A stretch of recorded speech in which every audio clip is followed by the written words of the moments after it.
What will happen to FPUC, that's $600 from the federal government, as we approach late July?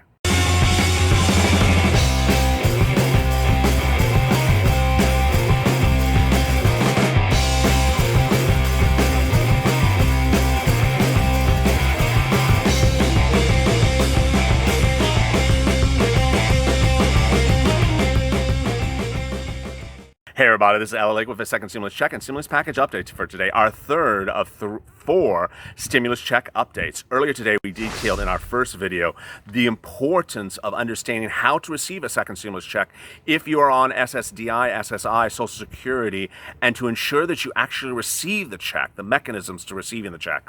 In our second video, we detailed the really shocking elements about how to ensure that you get hazard pay under a second stimulus package, up to $10,000, and what you need to have your employer to do, and especially what will happen if your loved one has died in recent weeks and you're entitled to get those benefits for him or her.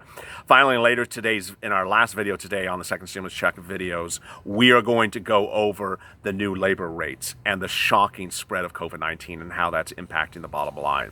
But in this video, we're going to go over PUA and UI as usual on our second stimulus check video.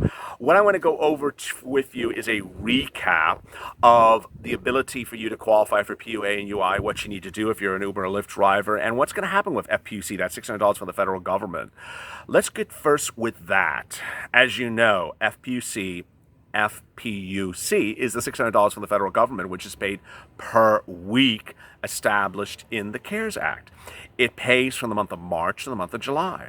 It's not PUA, it's not UI, it's called FPUC, but it runs out. It's stopping its run in late July. There's a problem. It's the timeline. The timeline problem is the following. Members of Congress are on vacation because they absolutely need to take 55 vacations a year because they work so darn hard, you know. Awful. And they're on vacation until late July. So while your FPUC is running out, their feet are in the Bahamas, twiddling in a jacuzzi, holding a Mai Tai.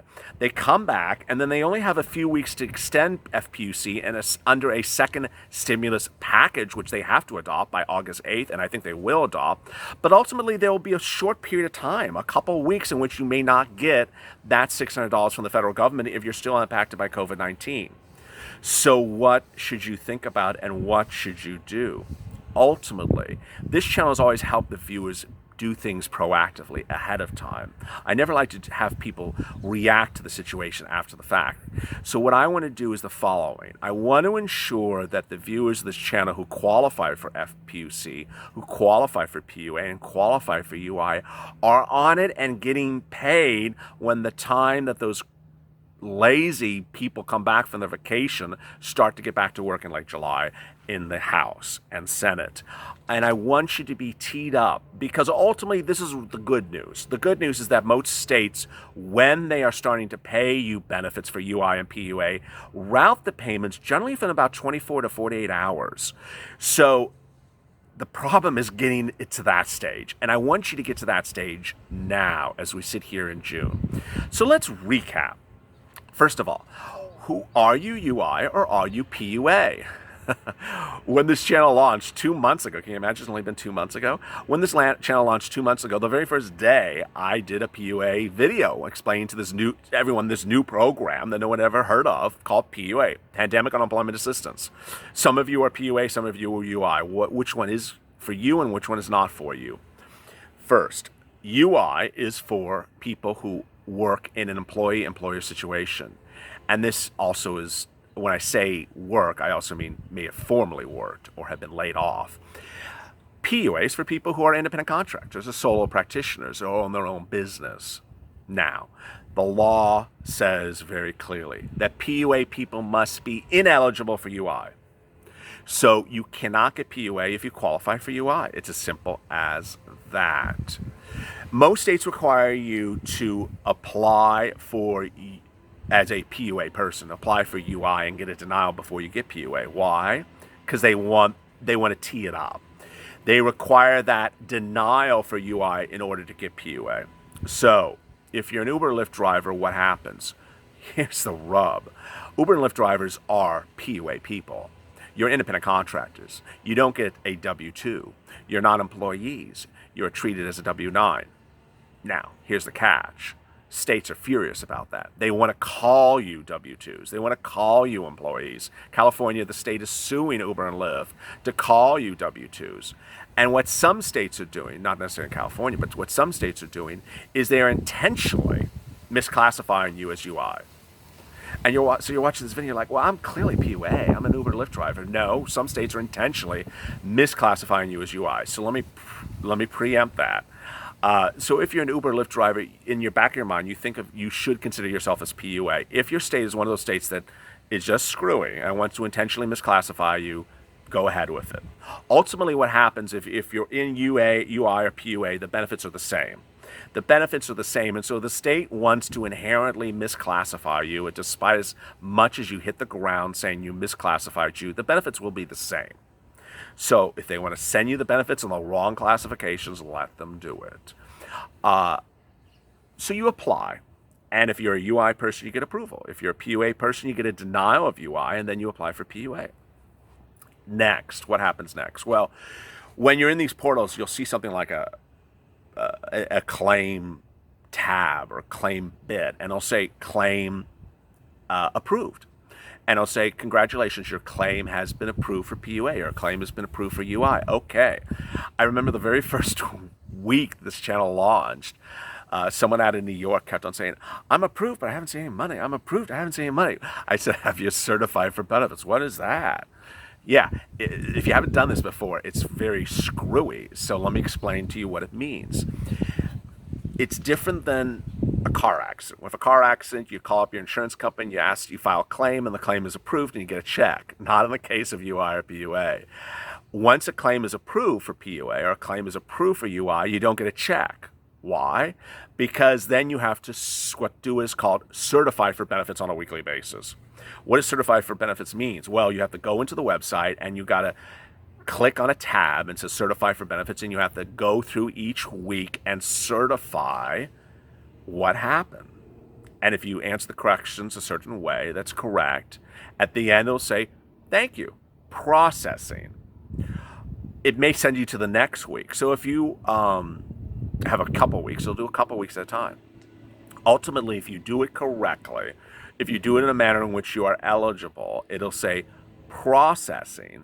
And then when you look at the tab that says payments due, it'll show that payment amount therein. It'll actually show, okay, 167 for that week you just did for us for certification, now processing. If it says something bad like ineligible or void or something like that, then that means it determined you are not eligible for benefits that week. Doesn't mean you're not eligible for benefits ever, but for that week. So how much would you receive, and how do you receive it? So it would show that week in the portal, in the website of the state for that week. Every state has a base level benefits. The base level benefits are about, anywhere from $135 to, actually, one state I think it was $118. That's pretty ridiculous. About $118. Some states are hot, maybe $187, $190. So it'll show that base level benefit amount. Now, you may ask me, where the hell is the $600? Some states don't show the $600 on the website. The reason why is because they just have old websites. They don't want to update it. So don't think you don't get the $600, the FPUC. You'll get it. Next. What happens thereafter? Well, states have to route things. So once it shows paid or processing, they're going to route the money to you.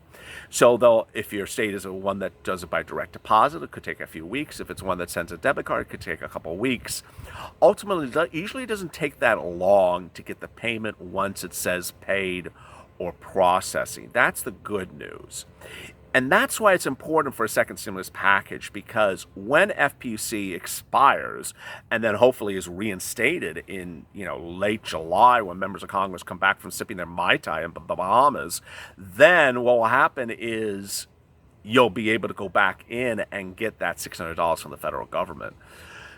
So how are the checks, how is the money delivered, and how does it drop? A lot of the viewers of this channel were in states that just weren't paying people a penny and were backlogged for months. So viewers like Eileen, who was with me from the very, very beginning, she just woke up one morning and finally her her claim for PUA was approved and she got 10 weeks of benefits, bam, right in her account.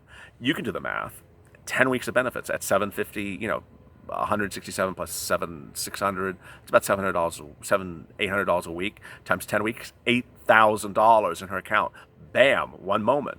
So that's what happens. It just sort of drops. Next, some states deliver the $600 separate from the base level benefits. It's very screwy and they don't tell you they're doing it and they just do it. I don't know why. Next, retroactive benefits and escalated benefits. Number one questions I always have gotten. Escalated benefits. I haven't seen a lot of questions from viewers about escalated benefits in the last 2 weeks. This channel is 2 months old. But in those first month and a half of this channel, I got so many questions about escalated benefits, and I never, ever, ever heard of a state that paid the escalated benefits. And it's a true disgrace. You know why it's a disgrace? It's the following. If you made about $28,000 or $30,000 last year in gross rev, you qualify for escalated benefits. So instead of, 167, you qualify for like 300. I think Massachusetts is almost like $400 per week, something like that. I mean, it's a big difference. It's several $100s per week. So if we're talking about, $300 additional per week, 10 weeks, that's $3,000. They're not paying it. It's a human disgrace. They have them. They are allocated those funds by the federal government. They have the funds. They have budgetary constraints, but they're not paying escalated benefits. If you got paid escalated benefits, drop in the comments below. I'd love to praise your state because I've had a lot of viewers who have never gotten paid a penny of escalated benefits. I have viewers like in California who said I have no way to communicate to them how to escalate benefits. That was always the common question I got early on in this channel was, how do I apply for escalated benefits? I said, well, you write a letter and you attach a copy of your 2019 returns. And they said, my state has no place for me to give them a correspondence. I would say something like, send it Federal Express or send a 2-day mail to them, and hopefully that will work. Next, retroactive benefits. The number one question I always get about PUA and UI is, how do I get retroactive benefits? Well, when you go to file your claim, you list the date of impact by COVID-19, and if you list the date in March, that is your retroactive date. If you put the date of impact from COVID-19 as today, you're not getting retroactive benefits. How soon do they get to retroactive benefits? They're usually backed up a few weeks. They don't do it initially, but they don't ignore it like escalated benefits altogether.